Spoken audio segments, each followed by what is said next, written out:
same thing yesterday, that the words you said are that they were used by synonymous. different philosophers in different systems, and it depends upon which one. So you just won't. So I said earlier that I could say that I'm individually A subjectivist. Let's try the next one. What's a gripper's trilemma? So just not gonna. Well, you won't answer that one, so let's He's go to the next answering one. you. He's answering the question. What's a gamete? The grippas, the gametes. What's Guys, a gamete? I got to read a couple. Well, if you're going to talk about sex, you should probably know what a gamete I is, got to right? read a couple chats. So I hold didn't on. argue with him. Hold on. Put your swords away for just a second. _ donated $69. Her debate style feels eerily similar to a roid rage. I'd always wondered what small dick energy would look like on a biological female. We don't use those I guess terms. now we know. Thank you for that. Appreciate it. Okay, really quick, some shout outs for Venmo Cash App contributions. David, thank you for the 22. Lindsay, thank you for the 20. Chad, thank you for the 10. That's on Cash App. Laura, thank you for the 3 on Cash App. And then Laura, thank you for the 25 on Cash App too. Appreciate it. If you guys want, we're doing $69 TTS if you want to get them in. We have, let's see, Kenny here with a message. Thank you, Kenny. Appreciate it. Kenneth Tax donated $69. Thank you, man. Share 2's entire dialogue. Yap, yap, yap. Use a bunch of terminology I don't fully Destiny. understand. Yep. Yap, yap. Fake giggle. That's Literally, right. you're a clone. Question Yeah. with question. Yap, yap. If anything, I guess thank you. We're pretty different, but yeah, we No, you're not. ideologically You agree a lot mimic in a lot every of one ways. of his movements all the way down to As his somebody who facial worked with tics. him, as somebody who worked with him for a year and a And half, you thought that he was actually a good debater. That's why you mimicked him. Oh my God. Not so bright. Would you beg Destiny if he asked you to? Your hubby Nick could watch. What the cool fuck? face emoji. Intel wild. At this point, Intel is wild. Intel should pay me for all these sex fantasies he's having of me. Wow, that's wild. We also have, I can't even say the name. Massive Panisa Sane Baby donated $69. What? Puppy Lady. Oops, sorry. I meant Butch Lady. Piece of shit. Poop emoji. What the fuck? Okay. All right. Thank you for that. We have Wrath coming in here in just a minute. Here, I'll just read JJ. Take Destiny. Oh, okay. There it is. Okay. Thank you. Roth donated $69. Yep. Whatever podcast helped me with my laundry. Every time there is a Spurgfest, I know it's time to start, change over, fold, hang, match socks, clean the lint filter. Thank you. Thank you, Brian. Wrath. Thank you for the TTS. Appreciate it. Kyla, next note here. You say it's sort of wrong for a man to dump his girlfriend if she regularly turns him down for sex. You also, Kelly, you also agree with that if the girlfriend or wife regularly turns him down for sex, wrong for him to dump them in that. Why is that? Here, why don't we start with Kelly, then we'll go to Kyla. I think the pressure of having to engage in sexual activity shouldn't rely so much on the destiny of a relationship. Like I feel it's not fair, essentially. Like if a woman just doesn't want to have sex all the time but she's still like having sex, like it's not like all the time, and the guy is not feeling satisfied and is putting pressure and it's putting the whole relationship in jeopardy because of that one sole aspect. I think it's very shallow. Okay, very shallow. There's so much more to a relationship than sex. So much more. Would you yourself be in an asexual relationship? No. Well, that's very Why rather are you shallow. asking that? Why are you asking that? Well, you're saying that. So, I mean, I agree with you that there's more to a relationship Mm-hmm. than just sex. Absolutely. Mm-hmm. But it's just kind of interesting. You yourself, I guess it's not a. What priority, I guess, would be a good question. Like if we all agree that a relationship is composed of various aspects, if sex, I would say most people argue that it's a fairly important, depending on their age, aspect. So what level of importance in like 1 to 10 is regular sex? I would say like the top 3, but it shouldn't determine the destiny of a relationship. I don't think it's fair. I have a follow-up question. If a girlfriend of yours came to you and said, I'm dating this guy, things are otherwise pretty good, but I want to have sex and he's not giving me sex, and she was contemplating breaking up with him, would you?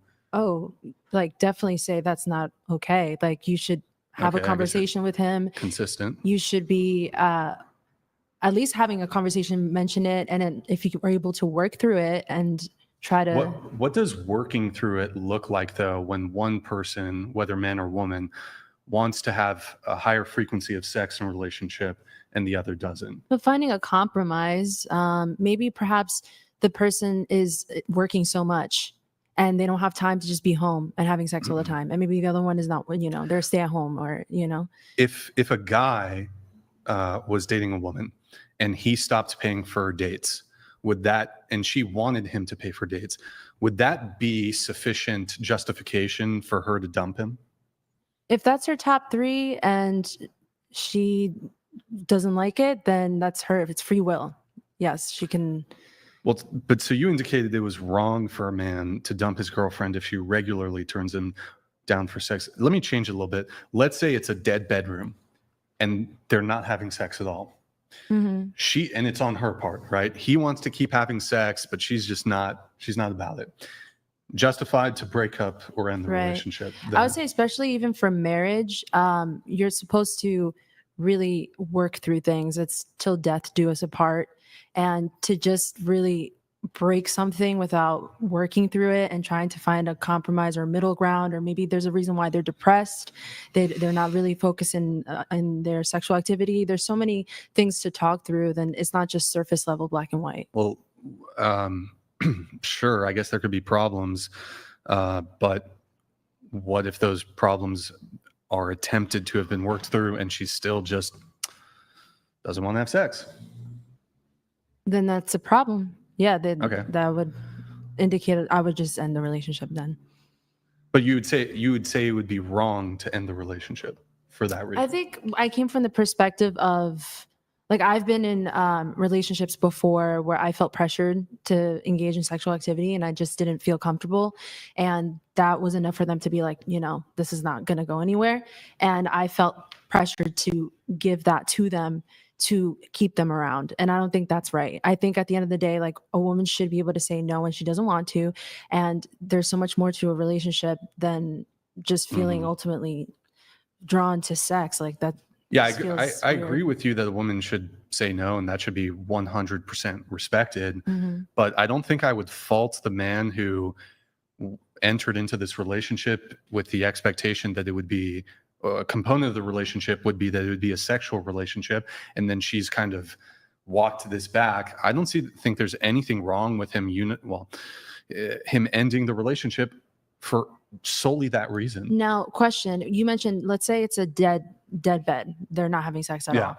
Did this happen since the start, or did it just happen towards the end? I'd say it's usually a more progressive thing. So it's maybe the sex life was better, then it became worse, and then it became non-existent. So to me, it sounds like they got into a relationship they were sexually compatible. Now something is happening within the relationship, within themselves or the relationship, that's causing this to happen. What if the guy's not doing anything and it's just on her? It's just her part. What do you mean? I don't know. She just doesn't she's not into sex anymore.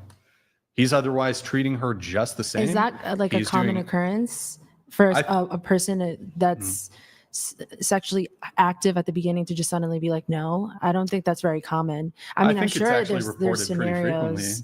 I'm sure there's like not a never in that. Maybe there's a scenario in a case, but that's like an exception, I would say. And commonly, like, there could be a relationship is through waves. You could be going through a financial instability, a job loss, a death of a family, and like you're not thinking about sex all the time. And sure, yeah. I mean, I'm not like, if for example, like, your girlfriend is sick, like, let her recover. Like, you don't need to be pressing for, I think you can give somebody grace in moments of, even if you're horny, like, okay, she's like feeling really terrible. We don't need to have sex right now.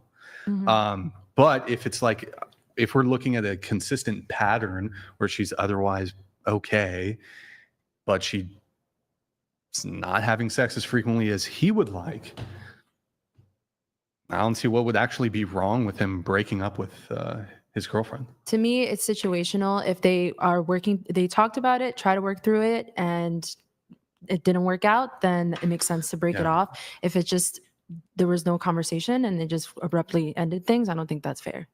Okay. And then Kyla, your position on this? It would basically be like, it depends on why she's Mm. withholding sex, right? So if it's like to spite him, I think that that's a pretty good reason to end your relationship. Like, that's a terrible relationship.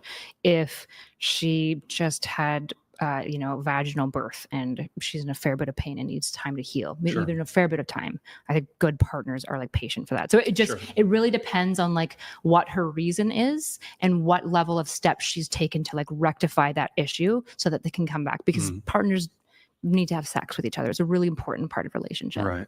What is, I mean, this is a bit of a dicey conversation. What is the Christian perspective on this? So you guys are married. The wife doesn't want to have sex anymore. I don't know what that is. Like, do you believe in spousal rape? That would be like the question. Essay. Let's try that. No, I mean, I think that's the case, generally speaking, that Christians have a pretty good sex life. And if that were to occur and it was a problem, that's something that could be talked about independently with a priest. But then there's other aspects, like if someone's like sick, you mentioned, like let's say it's a terminal illness, I'm actually not sure what the pathway would be for expectation of sex, given that the person's not temporarily ill. Like, does it suddenly bring into question, like, do you have sick sex? Like, do you have like I don't know how that would work, honestly. I don't know the answer to that question for every single situation. Jay, do you? I mean, there's the notion of the marital debt, which is the idea that in the marital relationship, both parties are expected to sacrifice and engage in things that the other party might not necessarily want, and that's expected when you go into the marital relationship. So there's going to be times when that happens with both partners, but I think that it's irrational, it's unreasonable to have the expectation that people should be always having sex, even in situations where it's like damaging or something like that. So no, there's all things within reason. And so, yeah. Okay.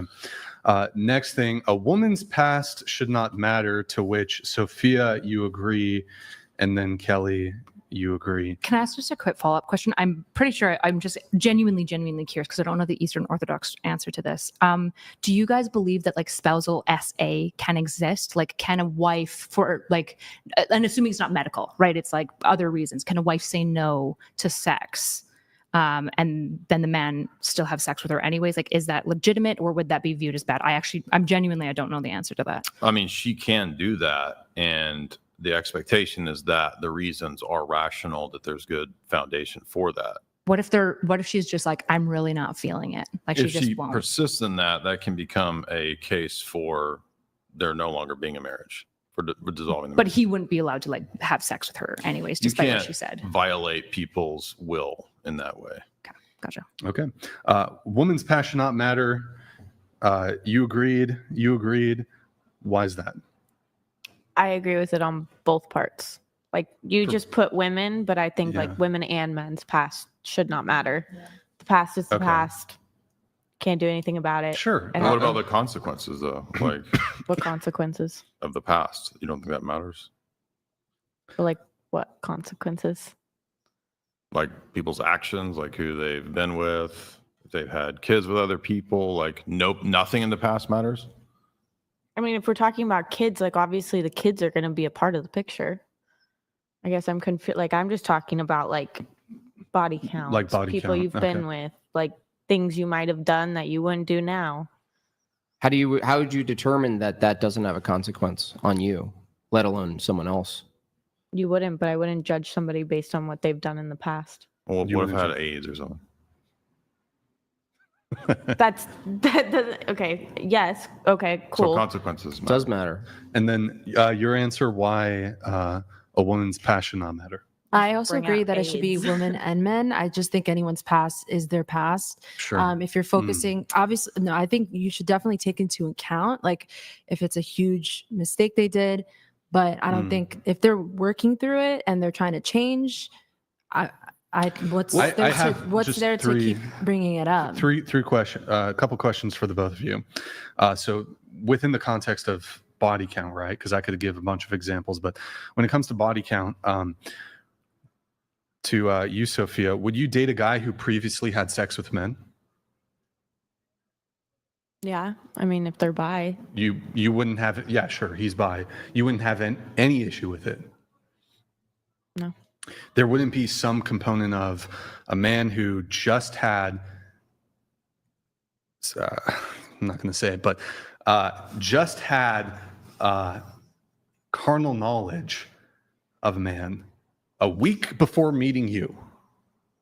That's sexuality. That would be that they're bi and they chose to be with a man, and now a week later they're choosing to be with a woman. I don't feel like you wouldn't make any, like, so you would date a guy who I would date a bi man. Okay, fair. And then Kelly, would you date your old school and traditional? Would you date a guy who previously slept with men? So I feel like the old school traditional, like it's being like labeled. Okay, entirely for forget me. that. That was just some banter. No, I got you. But I would say, yes, I'm open-minded towards sexuality. Okay, so you would date a guy who gets Had sex? Has had sex. I have. It's not And, sex. Pee-pee in the poo-poo. Wait, you've had sex with No, gay no. men? No, bisexual men.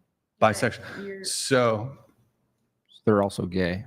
So The gay to me seems like they just only like men. How about bisexual this? is like indicating. Would all you, gender. past doesn't matter, would you date a guy who cheated?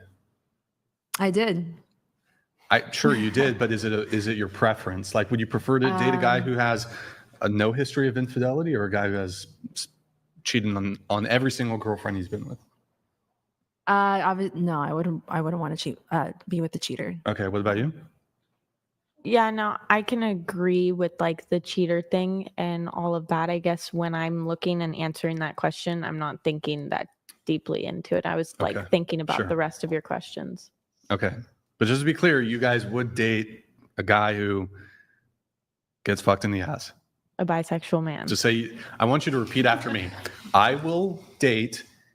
And I don't think it's that crazy. S the D You of a might guy. think it's crazy. Well, no, you guys soften what it is. You try to make it like it's a sexuality. guys- It's not even sex.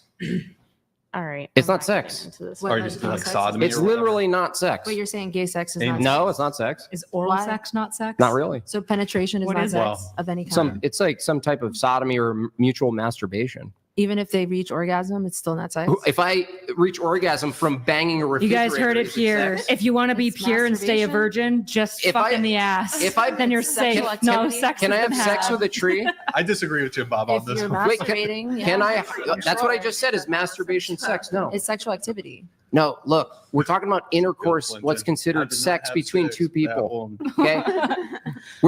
This is where the definition, you guys run with the definition and then soften what it actually is, and then it's a way of basically you're basically making it ambiguous. Like you're making it like, oh, it's just this thing that they do. For instance, Kyla, are you like in favor of homosexuality? What do you mean? Like, do I personally? Well, because you say you're a Christian, right? Yeah. Like, Okay, do I cool. think it's fine for other people to choose to be gay? Yeah. Yeah. Do you think a marriage between two dudes can be consummated with sodomy? Like in a spiritual sense? Yeah, in like a meaningful sacramental way. Like at a spiritual level, I'm not sure if that would be viewed like legitimate. I'm not sure my theology on that Oh, specifically why not? right now. Because I'm not sure if I'm convinced that at a Christian level that like two men can be like unified spiritually. Why wouldn't you know that if you call yourself a Christian? I don't understand. If you want to get into like the theology of it, there's like an important thing of understanding like what the key words were when they're talking about it and what they actually mean. We can like get into the Greek. So a priest- I don't want to get into a Greek Greek apologetics. I have to move it on Of from this, course. but so going to Kelly, going to Sophia, if past doesn't matter, we're speaking about body count. Like, should men not care about body count, basically? Like your body count? If they want to focus on it, that's on them. I think it's Okay. shallow. It's shallow. What about you? Are we really are we asking for people's body counts like when we're dating them? Like, are you Sure. going on a date and being like, what's your body count before Yes, we are. you are? First, not even before on the dating app. First in message. there, yeah. What's It's your in the body bio. count? You strumpet. No, I don't care. I don't Okay. think it should matter. So if past doesn't matter, what's your body count? I've never actually counted. We have time. Go ahead. Oh my God. Do I have to? Yes, you must. Okay. 2 million. I see that. You give off fucked a nation vibes. Thank you. The entire nation of Qatar. Yeah, something like that. It's maybe like half of Norway, you know?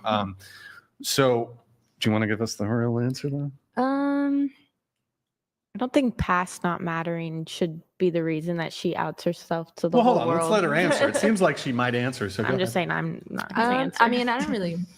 I'd rather not. Do you want to do a range? It's like you could say between 200 and 300. Do you want to do that? If we can all do it, then yes. Not just I me. think all the women here will do that. If they all do it, yeah. Why do I have to So be the why only don't you one? go first? Do you want to do a poll and see if all the women will actually do that? 'Cause I'm just. I think men should be included. I kind of believe they will. So I think I heard Sophia I don't say know. that I'm she not wouldn't do it. I feel like I don't know. That might have your. I feel like you're trying to make her do You know what it. consent is? Oh my god! Do you know what consent is? I didn't consent for you to wear that necklace today. It's free You will. are Free necklace will. graping me right now. Okay, so anyways, eye graping me with. Anyways, whatever. Do you want to do it or? No? If we pull it. Okay, I'll ask somebody else. Body count, going this way. I refuse. You want to do a range? Like 1 to. You don't have to get the exact number, but it's 10 to 20, something like that. No. Okay. What about you, Sophia? I already said I wasn't going to. Do you want to do a range? Is it over 10? Over 2. The 2 people I've dated. Okay, sure. I believe it. What about you? I would, but I prefer not to. You, huh? I would for the show. Do it. but I Wait. can't. You're Lexi. Sticking with You're a her. homie. Yeah. You're the I homie. You're can't. a big fan of the show. You gotta. I know. You gotta No, be the but going into it, that was the one question I didn't want to answer. Just more Range. out of Do you want- respect for people I Sure. date. I just don't know if I want. I'll tell them, but I just don't know if I want to. Do you want to do a range? Okay, Kyla. I'm just gonna stick with the girlies at this point. Yeah, no. What? Oh my god, fucking solidarity. What about you? I feel like Be a fucking legend. Be a legend.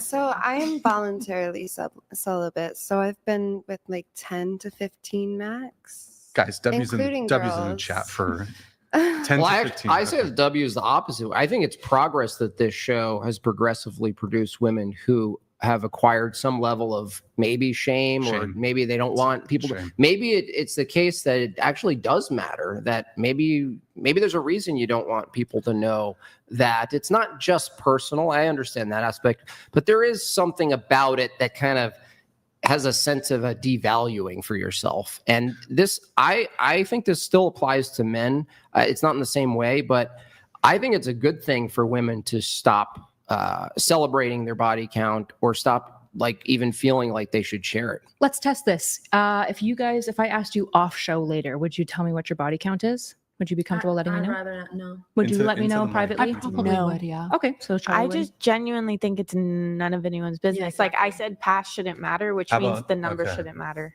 Gotcha. Mm. Would you share with me your body count privately off afterwards? Would you share with me privately No.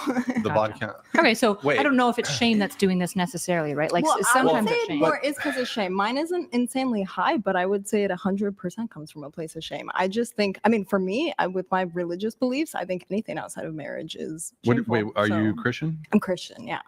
When you say you're religious, are you waiting until marriage? That's something I'm trying to figure out. I kind of want to after the whole Mm. celibacy thing with the Muslim guy. I'm kind of like, well, maybe I should. How long have you been celibate? Like a year and a half. A year and a half. Okay. Years. Yeah.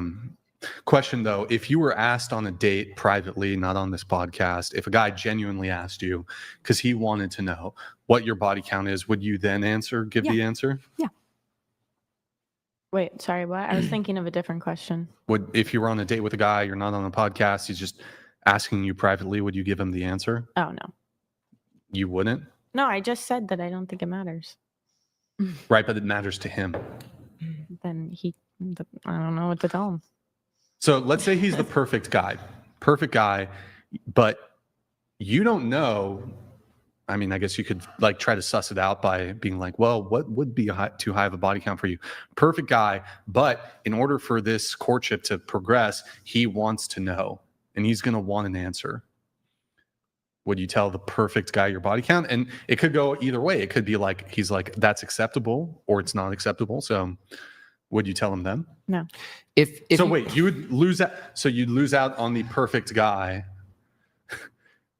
And he might be totally fine with your body count, but you don't know until after you tell it to him. You lose out on the perfect guy because you wouldn't want to reveal how many sexual what partners. makes him so perfect? Like, why is he forcing me to tell him something? I don't know. What's the perfect guy to you? Whatever that is, that's how perfect he is. Also, if it didn't matter, you would actually say it. For instance, like, does it matter what type of like meals you like necessarily? Just like What does that have to do with people? what's your favorite meal? What does that have to do with body I'm count? giving you an example of something that doesn't actually matter. What's your favorite meal? I don't think it matters. High value traditional men don't ask those types of questions from the jump. Well, no, I wouldn't want to. Actually, I wouldn't want to ask that. No, they don't. I'm not. They don't, Brian. Yes, actually, I think a high value traditional guy, this would be a perfectly acceptable metric by which he could make a determination as to whether he'd want to Are date. you dating anybody? How would that be relevant? I would grant you not off the jump, but eventually they're gonna. Are you single, Brian? Yeah, how would that be relevant to the argument at hand? It's relevant because you're saying that this is a good metric, but if you're single, I'm saying like I'm not going to go to some homeless person for a class in real estate. Are you pro-choice or pro-life? Me? Yeah. I'm pro. It's none of my business. That's it. Okay, you're pro-choice. That's it. That's the end. That's my argument. So It's okay, none of my business. I'll ask a different way. Are you fine with other women getting abortions? It is none of my business. That is What? my Is that is that my actually answer. your I'm telling position? you that is my answer, and it's not changing. It is none of my business what other people. How about do. this? Do you, if there was a vote that the government that it was a vote to the populace, the entire populace, yes, abortion should be legal. No, abortion should be outright banned. Do you say yes, abortion legal, or no, ban abortion? Legal, because it's none of my business. Okay, so you're pro-choice, but you have that opinion on it, right? It's none of my business. Yes. Is there any position that you have, is there any topic that you have any position on? Yeah, I think gay people should be allowed to marry. I think sex between, by saying that, for example, to go back, saying that sex between two men, for example, isn't actually sex. You're basically saying is rape fact. is rape is Oh my God, if a bro, man it's rapes. essay. No, Stop, sorry, guys, sorry. stop. No, that's not Essay. true. If a man essays another Hold on, man, I'll stick it to the specific topic we're having though. So, do you have any political leanings whatsoever? I do. I'm left leaning. You're left leaning. Okay, what do you But think about I- the war in Ukraine? Like, is it bad? I'm truthfully not informed on the war in Ukraine. Okay, is war so bad? It depends if it's an objective evil like the Nazis in World War II. none of then your business, I would say war. that war is justified. She's given multiple opinions throughout this entire conversation. She Which means it is her business. no, you can have That's the a opinion that contradiction. she wants to like basically abstain from an opinion on one thing, right? Like you're It's a allowed to do it's a that. performative contradiction It's not that a he just. performative Yeah, it is. To contradiction. vote on something is to say it is your business because you're participating in a She's way that it essentially makes it saying your it's business. free will. She would probably prefer it to be between the doctor and the woman. But she's If not it really wasn't interested her, in telling other if it people what really to do with their wasn't body. any of your business, you actually wouldn't vote at all on it. I would do my civic duty and vote. So it is your business. No. That's what are you No, talking it's, about? it's between it's between a woman and her doctor. Who's But you're your voting women on or it. their them? Like a woman and her doctor. No, a stranger? Is that her business? A woman and her Is doctor. your vote in? Is your I'm vote? giving you the answer. Is your vote influencing another woman? Her business? If my side wins, then yes. I suppose. So it is your business. There's no way escaping this. I'm just trying to say that like if somebody has an abortion, they shouldn't have to tell anybody or justify Look, it. the point I Really? was trying to make, the point I was trying to get at is you're trying to say, well, Brian, are you currently in a relationship? Because who are you to speak on this? So in any case, you're pro-choice, right? So you're in favor of abortion. You So can frame it that way, yes. sure, I'll just go ahead and frame it that way. Have you had an abortion? No. Okay, so why are you allowed to make a determination on whether abortion should be legal or not, despite you never having had an abortion? In that same way, that was a rhetorical question. In that same way, my relationship, my personal relationship status would have no bearing on my ability to make a determination as to like what would be perhaps good conduct on someone else's behalf. No traditional woman will ever wear her body count on her sleeve. Would a traditional, well, so I'm saying that you guys seem to like, you guys want traditional women. No traditional woman will ever tell you her body count on the first date. That's maybe like third or fifth date, but the first date, well, I mean, you're tripping. if we take it to the ultimate, I mean, a traditional woman would be a virgin. Like if we look at the ultimate manifestation of like a traditional woman, she would be a virgin. Her body count would be 0. I don't see why she would be. Well, there's also traditional women that fuck up according to their own worldview, right? Yeah, I think you can still be a traditional woman and not be a virgin. But this idea that the traditional woman would not share her body count is dubious. I disagree. Why? Okay, why? Because why should somebody have to say that on the first date? That's not Nobody real. said that on the first date. Yeah, That's what she's No, been you saying said the the whole time. first date. I'll You take said the the first position. date. You guys I'll have been take the saying the position. first date Yeah, I think it's totally fine to ask. It's fine to ask before the first date. before. Yeah, if you're messaging or something, you can ask that before. You know what? I agree with you on that. That way I can unmatch you quick as fuck the moment you ask that. If you were a woman who also was like, yeah, I think body count matters, I don't think most women are going to have an issue with that question being asked. I'd be I pretty think weird most with that. people What's your have an body issue with count? that. So it does matter. They have an issue with it because it's a Asking the reflection. question? Yeah. It's a reflection of your own promiscuity. Well, what's your body count, Brian? How would that matter? Because I'm I asking want to you. hear from the Let's guys. say it's 1,000. Why would it matter? Give me a real body count. You asked for her real one. If it was 1,000 or if it was 0, why would it matter? Exactly. No, I'm saying, why Saying would for it the matter argument. as it pertains to my argument? It doesn't. Do you think? Okay. Do you think murdering somebody is bad? Body count doesn't Do matter. you think murder is bad? That's crazy. Murder Yes. body Have you ever murdered somebody? No, Oh, so why are you allowed to have an opinion on murder if you haven't murdered somebody? because it's bad. Look, if body count, look, it's really simple. If body count didn't matter, and someone you're texting someone for a potential date, and they also thought it didn't matter, but their position was because it doesn't matter, I could ask it. It's either or. So why wouldn't you just answer it? Well, then? she already conceded that you could ask it by third or fifth date. No, Like, but she said that's I would explicitly what she said. unmatch, right? It'd be really weird If if it on doesn't- Tinder, within like the first 2 hours Kyla, of talking to it's somebody, her they ask your position. body count. It's her position. Yeah, Hold on she a said second. it would be weird. I know you're talking for her. That's weird. So Not really, you two would have you been like to? you Would two you have been like You to wanna pump speak it? for- Her? you wanna hold speak for on. everybody? Here, Number talk one, for everyone. you said that I'm the exception because I'm the debater, so it's reasonable You're enough that when you're exceptionally attacking annoying. the Shut other up for a women, second. you also both Shut of you have your been mouth bandying for a back and forth second. together when you get stuck on a question. So it's I'm- completely reasonable that I It's can her answer and position. help her out with her answers Okay. when she's dealing with people It who sounds debate. like you're saying on the like early on, it's very aggressive, right? It's like personal, right? I agree with that. Mhm. Okay, but if it doesn't matter, like it's almost like how would it be different than saying, what's your favorite color? That doesn't really matter either. I can say that later on as you get to know the person, it should be a conversation worth discussing. So it does matter. But on the very first date, Yeah, or forget even before that, absolutely not. Fine.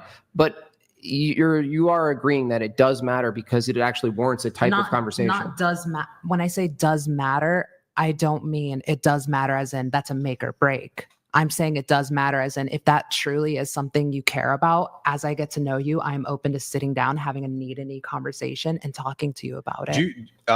Is hookup culture good or bad? It's bad. It's bad. Okay. So why would a conversation which would tend to move a person away from wanting to date somebody who engaged in hookup culture, this would be a form of social shaming. Why would it be viewed if you're like, oh, yes, hookup culture bad, promiscuity bad? Why would it be bad for a guy who's essentially saying, I don't want to date a woman who engaged in hookup culture or who is or was promiscuous? You're basically saying something's bad, but you're saying there shouldn't be any consequences. Why shouldn't there be any consequences to something that's bad? Like, I'm so sorry. Can you say that one more If time? it's bad, if hookup culture is bad, and as Brian explained, if the consequence of something bad is that men want to know if you've been a part of something bad, right? To make they're basically going to make a choice. And maybe women will make the same choice with men. If it is in fact bad, if we agree hookup culture is trash, bad things would have consequences. But how would you even that basically means we're totally warranted and justified in digging in if you're participating in something bad. It seems reasonable. And if I can piggyback off of what Jimbob's, unless you wanted to give a response to him. I'll see what you have to say too. So to piggyback off this, actually, the framing I would give is as follows. A guy who's interested in asking you these sort of screening questions, what's your body count, or other screening questions as it relates to your past, means that he's generally angling for long-term relationship, or he's not, don't take this word the wrong way, I'll just say he's marked you as a potential long-term prospect. So this should actually perhaps even be viewed, my framing of it would be, this is actually a flattering question, because a guy who just wants to fuck you probably doesn't care what your body count is. But a guy who's angling for long-term relationship probably is a little more invested in your past promiscuity. If he's inquiring as to your past, he's probably a little more invested in long-term relationship, and he's maybe more long-term. No, it's okay. It's getting late here, so I'm kind of fumbling over my words a little bit, but he's more interested in a long-term relationship with you. So you can be offended by it, but I think the actual framing I would provide here is he's actually doesn't just want to fuck you if he's asking about your body count. I disagree, and I would still unmatch him. Even though he might be a higher value man by his concerns. I don't care. So I think having a guy who's willing to potentially lose a woman by having these sorts of important, at least in his view, important conversations, I actually think that that's high value conduct in and of itself. A guy who's just like, I really don't want to lose her. I'm not going to ask her any questions that might offend her, or I'm not going to make any, I'm not going to state anything that might offend her at risk of losing her, even though this thing is something that I want in a relationship, or this thing is something that I value. I think that would be high value behavior insofar as, I'm willing to lose the girl because this is a boundary and a preference and a standard that I want in a woman. And if she doesn't meet it, then I don't want her. But I'm willing, even if I otherwise would like the girl, but her refusal to answer the question would then preclude her from my romantic pursuit. Yeah. He's willing to pass up on a woman under these circumstances. I think that would be high value. A guy who's pressed for pussy and who's willing to sacrifice on his wants and desires in a relationship, I think that's low value behavior. Also, I don't like the high value, low value metric terminology. It's kind of cringe, but just for the sake of the convo, I'll use it. Yeah, no, for sure. Saying that, you don't want to answer body count, that precludes you from being a long-term partner. I accept. Those terms are agreeable. That's it. Okay. What about other things in a person's past? Like do you think that, what if he had a background like addicted to gambling or something like that? Would that matter? Chopped, gone. We're not dating. Unless there's an unless. Is he actively does he acknowledge this is a problem and I'm in doing something about it? So you're concerned with his past? I mean, but just not in body count. Gambling, yes. Is he obligated to tell you if he had a gambling problem and by when? Probably when he starts, when we start mingling our money together. Sure, that's when I have a problem with it, is when our money starts becoming his money starts let me ask you, is it fair for you to match up with a guy and then you say, I'm sorry, this is out of nowhere, but do you have a gambling problem? Out of nowhere. You just asked that. Would it be fair for him to answer yes or no at that point? I mean, he can answer, he can not. It's up to him. I see nothing wrong with. But asking is justified. Has he given me a reason to suspect that he has a gambling addiction? You just know. No, you just kind of know for some reason you have in the back of your mind as a one of the things that you want to avoid. Yeah, it could be past-based thing. You're just I want to know if you have a gambling problem. And he's like, that's random. Is he he's going to be, you're putting him on the spot, right? Mm-hmm. But we're using this example because if you just swap the gambling and reverse it, and a man is asking essentially a very similar question, actually, do you have a gambling problem? Because promiscuity is a gamble in itself. So it's do you have a gambling problem with your vagina? Is what he's asking, right? And so if it's fair to ask the man if he has some sort of background problem, that has consequences, they should be able to ask the same thing back. I'm gonna ask him if he likes it rough. What the men don't want to marry the town bicycle. It's really that simple. Somebody sent this in to me to perhaps help me. This will help me better explain this a little bit. But so basically, when it comes to this, like these guys not asking you questions to potentially screen you out, essentially women are just, and I'm reading from his message he sent me. It's not a super chat, but it's really good, so I want to read it. Basically, women are just really used to dealing with thirsty white knight simp men. They're going to placate you for even the chance of a breadcrumb of pussy. If they actually challenge you on anything or take a position you disagree with that reduces his chance of sleeping with you, like if you're some liberal chick and start talking about how you want open borders or want to give 10-year-olds puberty blockers or whatever retarded worldviews you have, if a guy wants to sleep with you, he's not going to challenge you on that. And that's for two primary reasons. They want to sleep with you and don't want to upset your worldview at the risk of losing out on the chance at pussy. And then there's just social ramifications for men who communicate these things. So basically, a guy who, it just goes back to my point of, if the guy's actually willing to ask you a question that might offend you, it would point towards him being willing to lose you, which I think is probably would be considered, I hate this fucking term, high value. It's a man with options. Well, it's a man with conviction as well. It shows that he's stable in his convictions and his worldview and his morals and his ethics, which is, coincidentally, what women end up looking for once they figure out they want to settle down, because, they're reaching that age and they realize that, their life's not going to actually turn out the way they thought it was when they were 22. We have some chats coming through. Truly, he is risen, donated $69. W Ortho Bros in the chat. Christos Anesti, Orthodox cross emoji, Orthodox cross emoji, hashtag fallacy. That's referring to her. I see. Last night. Oh, like right. the dick sucking joke? Yeah, big Yikes. fallacy. Thank you. Truly appreciate it. We have Intel Wild here coming in. Uh-oh. Here we go. Intel Wild donated $69. Not So Bright's new nickname is Brestini. She is the female version of the blue-haired meth jaw Kuma Gremlin. Yeah, he's like one of the best debaters in the world. So if you're comparing me to him, that's fine. There's tons of body behavior. Is that objectively mannerisms. true that he's the best debater, or subjectively? Yeah, he's definitely, like, I would say most people agree he's like one of the best debaters in the world. Is it subjective or is that objective? $69. Hold on one second. Jimbob, I wish you would press them more on why people's desires matter. Tyler was really shocked yesterday at the idea someone could oppose individualism. A Christian humanist is insane. Deus vult. Wild. I agree. It is wild. But yeah, your guys' fans are a lot like you guys, where they're just, I think in Twitter today, I unironically you had said Paul's the so many postmodernist, guys just be so- like, you did this fallacy and this fallacy. And I was like, these motherfuckers don't know what any of Right, these words which- mean. Like, because Jay, you're wrong. Yeah. Probably don't know what a gamete is yet. You don't want to go there.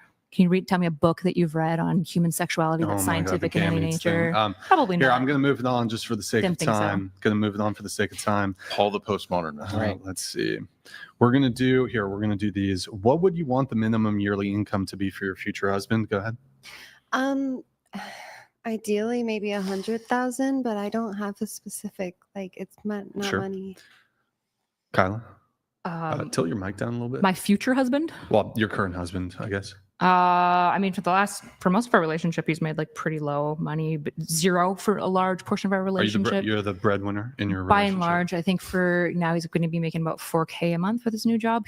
Now that our visa's through, he can get a job again. Sure. And has that presented like any issues in your relationship, or No. otherwise pretty good? No, we're pretty like good at talking things through. Lexi, what about you?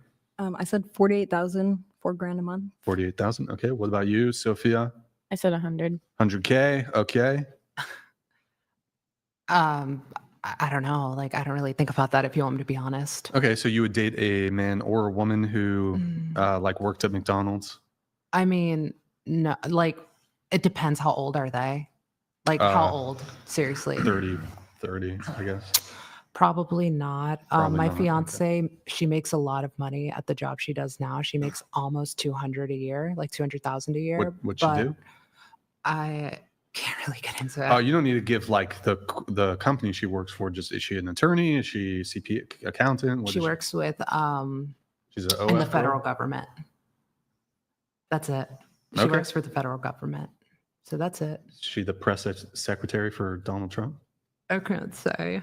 I'm not allowed to All right. say. That's fine. Carolyn, That's what are you fine. doing? What about you? I'd say either the same as me or more. Okay.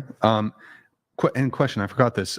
So you're a singer, right? Mm-hmm. But do you have like while you're working on the singing stuff, do you have a regular job? So freelance is what I do. So along with performances and studio writing, I do background vocals for myself, other artists. I get paid that for songwriting as well. I do teaching, piano, guitar, voice lessons, remote, in person, or Okay.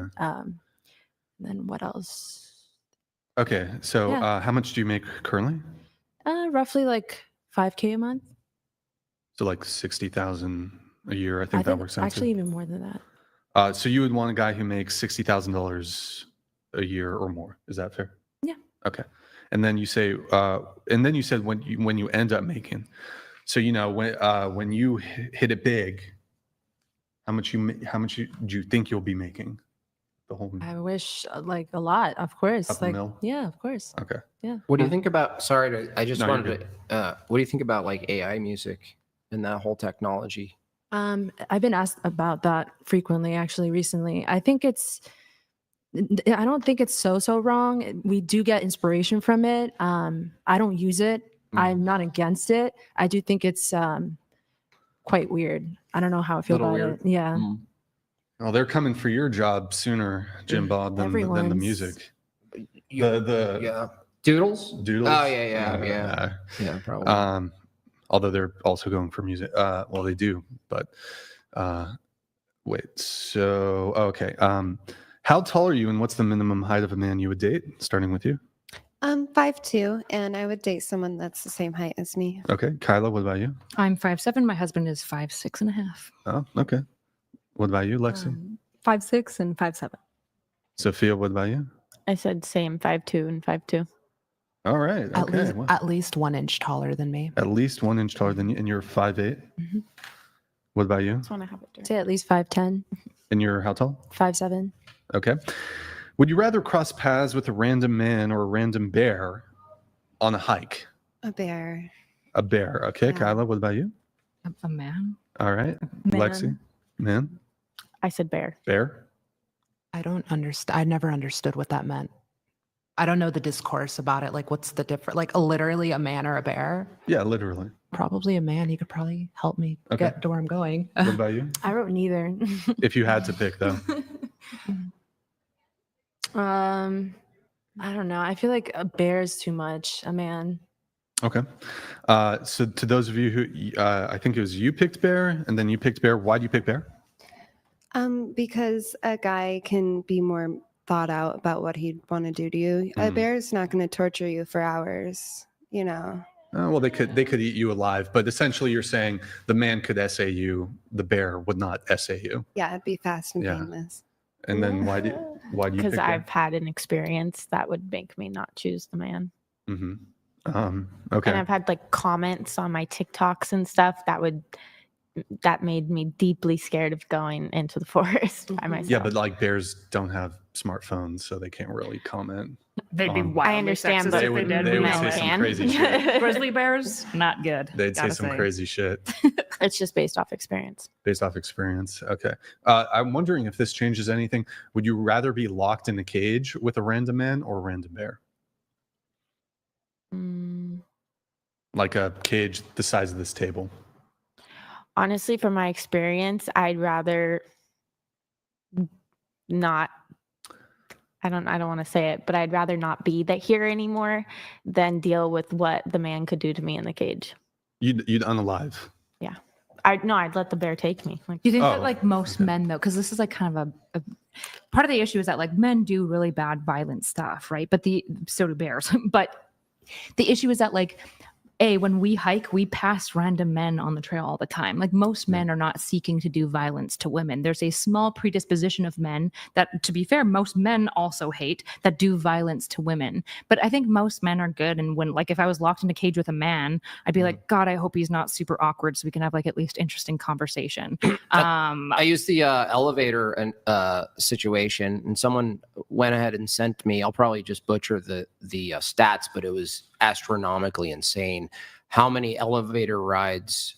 With a bear? No. That would occur daily between a man and a woman alone in an elevator. Gotcha. Right. Gotcha. And so that's like, it's an insane amount of rides, and then you measure it against the reported amount of attacks or essays or whatever it is, and it's extremely low. But that's why it's like where this is taking place suddenly changes everything, right? Because if you're in an elevator with a bear, like it's pretty high likely that the wrong move, you're done. Whereas the amount of times you're in an elevator with a man, it's not like the wrong move and you're done. It's like you're probably just going to make it to your floor. So, yeah. Did you want to continue with? I agree with everything you're saying on the whole bear thing. I mean, there's a really interesting. Do you know how this talking point came around? Mm-hmm. So it was actually a red pill, like TikToker guy who would do street interviews. Street interview, yeah. Yeah. So he was interviewing a bunch of women, and most women answered a man, right? Because that's the reason why I answered. The issue is that when he clipped it together, he only selected the women that said a bear. And so then what happened is that like a lot of feminists felt the need to defend the girlies by being like, no, it's justified for the bear, even though it's like, no, it's not. Guys, we don't need to die on this hill. This is a stupid hill to die on. Like, it's absolutely insane. Yeah. Are you saying that women are easily influenced by propaganda? I think everyone is easily influenced. What about more so? You think more so than men? The amount of men that are like, watch you guys know. I'm sorry. No, Wait. Men can be propagandized too, just as well as we women. didn't ask if they both can be. I said, who do you think is more vulnerable to propaganda, women or men? I genuinely don't think that there's an answer to this, because the type of propaganda that sells to women is not the type of propaganda that would sell to men. That's the content is irrelevant to whether or not one I'm is saying more it's equal. It's just different things will be more effective with each party. I don't think women are You're like more a professional non-answerer. Yeah. It's actually a skill, honestly. I gotta hand it to you. It's just an answer. I would say it is equal. It is equal between men and women. When the waitress says, would you like, do you like cream in your coffee or not cream? Do you go into a big diatribe about the distinction between cream and not cream? So we talked about this yesterday. The answer would be... She did it again. The answer would be milk. This is like a parody. The answer would be milk. And the second answer to what you're actually asking here is that the world is really fucking complicated. And it's always complicated. That's your answer to everything. Yeah, I'm sorry. You should write a book. Is partial reserve banking simple or complicated? Everything. You mean fractional reserve? Fractional reserve? Yeah. Partial reserve banking is another thing that happens. Things are complicated. Everything's complicated. Is that your reasoning? No, but a lot of the topics that we end up talking about in social culture is complicated. That's why so many people Do you understand it? on it. Do I understand what? Anything you're saying. What's the difference between fractional reserve and partial reserve? So there's a difference. I'm sorry, we're not going into this right now. Do you want to? You said it. Do you want to answer what a gamete is? You said it. Do you want to? We talked about it. Do you want to answer what a gamete is? What is it? What about an Agrippa's dilemma? So you can't answer. Have you read any books on difference? the empiricism of sexuality and bimodality? Fractional reserve and partial. Interesting. So you won't answer questions because you don't know. But I have to answer. So you say stuff. Do you know what a don't gamete is? Because I don't. Why are think you do. asking him about gametes? Because I asked him like 10, like he wasn't 30 talking minutes ago, about and you said there's he wouldn't Wait, answer guys, it. holy shit. Wait, oh my God, a TTS just came through. That's crazy. The irony of women choosing the bear and then allowing men to participate in women's sports and acting as if strength isn't an issue is wild AF. Timothy, thank you for the message. Thank you for the TTS. I really appreciate it. Final thing on the bear thing. Question for you. So you pick bear. If a white person was presented this scenario, but we changed it a little bit, and it was, instead of a man, would you rather come across a bear or a black person on a hike, and the person picks bear, the white person picks bear instead of the black person? Would that be racist? I think you're just making it racist. How am I? Well, I'm not making it racist. It's simply just. You're asking me if choosing a specific color versus a bear is gonna be racist. Well, I don't think, for example, it would be. I just said man. For example, I don't think it would be racist for me to ask the following question: if you have a deep-seated hatred of a minority group, and then you inflict a crime on that minority group because they belong to that minority group, I don't think that would make me racist for asking that question. So it's not racist in and of itself. So okay, look, would it be racist though? No, because into the mic. No, because I'd still choose the bear because I said bear versus man. I'm based off my experiences. I choose the bear. I don't know. Okay, well then I guess I'll just ask you the question: would you rather come across a black person in the woods on a hike or a bear? A bear. Because I chose bear versus men. Okay, all right. I mean, she bit the bullet on that one. So wow. I'm not gonna change my answer because you because you made it into a certain. What about situation. Is it because the bear would give you a black eye? Like it's. Oh, she's into rough stuff. So I guess that's kind of a component of it. We're talking about essay at this point. We're not talking about rough sex. Does it change anything if woman or bear? Does that change your answer at all? A woman or bear? Yeah, you pick a woman or a bear. Yeah, I'd pick a woman. Okay. So in the black person one, though, it could be a woman or a man, but they're black. I'd still pick the woman. No, but you don't know. You don't know. It's just a person versus bear. I'm going to choose bear if it's just a random person and because I don't know. Because you could get a guy. I'm not going to choose a man over a bear. But you're not choosing a man. You're choosing a black person. No, I'm not. I'm choosing the bear. Can I? What about, wait, can I? Oh, sorry. Can I just follow up one more? Let's say you choose bear and it spawns in front of you and it becomes aggressive with you, but you get to spawn something new. Do you spawn an additional bear or a man? Because the bear is now attacking you. Do you spawn another bear or do you spawn a man? Again, I'm just gonna choose another the bear. Two bears. Okay. Yeah, I'm just gonna choose the bear. I'm not gonna make you just. Yeah. Aurelius in the chat says, "Whoa, why'd Brian let a KKK member on the show? That's crazy, Sophia." But like, do you see how like you set me up for that? Like, do you see what I meant by saying like the question was pretty racist? Because I think your answer to it was racist. This is actually a really good example of how men can be propagandized too well. Because if anyone watching this actually thought that was a reasonable dunk of you, then they're like actually brain dead. I think it's kind of a reasonable dunk. And here's why. Here's why. It's not. Here's why. I disagree with her answer. It's not a super reasonable dunk because the black person could be a man, so she's going to pick a bear still. Well, for that reason, I guess it's less of a dunk. It's still a dunk though, because essentially racism bad. Yes. Yeah. Sexism. I'm sure that's what she believes. Yeah. No. But do you think racism is bad? Yeah, by and large. Not okay. Do you think sexism is bad? Yeah, by and large. Okay, so in the scenario, if it would be racist to pick a bear over a black person, then it so too must also be sexist to pick a bear over a man. And you even acknowledge acknowledge that picking the bear over a man is like kind of a shitty answer. Sure, but it's not racist because she's like, well, it's specifically black people that I'm afraid of. It's because she's consistently not picking men, whether you put a different race or creed on it. So it's not she's not being racist. I never changed my answer when you changed the race. But optically, she's being sexist consistently. But optically, despite her reasoning for it, it's optically bad to pick bear over black person. Sure, but that's just because you loaded the question. She's just being sexist, obviously, because she's picking the bear, not the man. What do you pick? I mean, with that kind of context, I guess, right? It makes it impossible to answer without you getting so that doesn't really apply. But do you think it would be racist for somebody to pick bear over black person? Is there like a statistic on if I would get a guy or if I would get a woman? It's 50-50. 50-50? 50-50, black guy, black woman. You have better chances choosing the black person. By, it makes you make it a woman. Oh yeah. Okay. But what if a white person's like, nah, I pick the bear? Is that racist? Would that be racist if they do make that selection? If they didn't consider that option of you could get a woman, I guess so. Okay, so then they would just be sexist then. Yeah. They wouldn't be racist, but they would just be sexist. Yeah. Okay. But what if it's like, again, if they do pick the bear and they're like, I don't care if it was a man or a woman, I just picked the bear over a black woman or a black man. A little arrogant, I guess. It's a little what? Arrogant. I guess. Arrogant? Yeah. Like, What do you know, mean? I say that like all because good. I don't know. I don't think that that's a very educational thing to say. If you choose just the bear and not know any of the other context, then, I don't know. What's the question that you guys are asking me?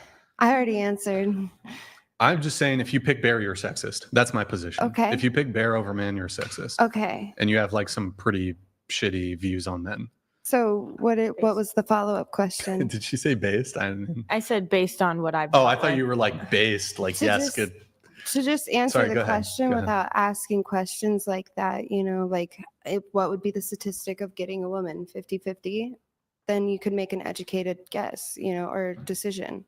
But why would you have chose the bear in the first place? I don't understand. Because I've been raped before. I'm like, what else do you want? But statistically, you're more likely to survive. I know because we hear Survive. we hear stories of men who drag women out to the desert and leave them there after torturing them. But out of a random selection of men. I wouldn't have to live with that consequence. But the consequence is more dangerous with a bear on average than with a random guy. All right, let's bring promiscuity into it. 10 random dudes. How many do you think are psychopathic serial killers? 10 random dudes. Would you date a woman that has been violated by a man like that, or would she be damaged goods? Does that make sense? Mm-hmm. I think it's reasonable for a guy to not want to date a woman who has certain baggage or trauma from the past, but you want to answer his question? Out of 10 random dudes, how many do you think on average would be a serial killer or psychopath? Probably like 2. 2 out of 10? 2 out of 10. Are serial killers? So do you think 20% Not of the serial killers, but Well, like, but Or you- psychopaths. You said or psychopaths. Yeah. Unless you mean. Or But you said in your example, psychopaths. okay, but you said in your example that a guy would not be preferable because he might torture, grape, etc. If in the A man's case of the bear. imagination is much wilder than a bear. A bear is just going to get Okay. it done. But statistically, are you more likely to survive a random dude out of But all the after men? that, dudes? would I want to survive? Like, if I was tortured for 10 hours plus, would I want What to he do means, that? what he means is what's hypothetical. more likely to happen. Like if you run across a man, is it likely that he's going to do Yeah. the most awful thing that you're imagining, or is it likely that he'll just be like, "Yo, what's up? We're on the trail together," or like, if you're in a problem, help you. Like, what's the most likely thing that a man would do? That's what he's asking. Well, I Sorry. guess I'd have to agree with you. I chose the wrong answer. Yeah, I mean, it would be better for your long-term survival to choose a guy. Okay. What do you think?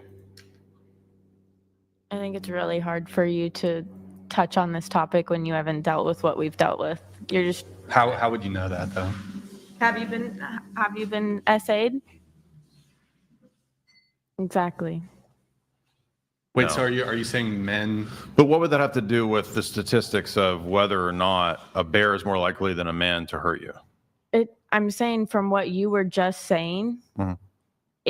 you're speaking from like someone who hasn't dealt with it. So you're speaking from someone who I spoke bear from what I've dealt Right. with, and from that was my answer because of what I've dealt with. Like, PTSD. yeah, exactly. You're But- just making. Yeah. Okay, go ahead. Well, but the point is that you're much more likely to survive on the basis of the objective stats rather than your subjective experience.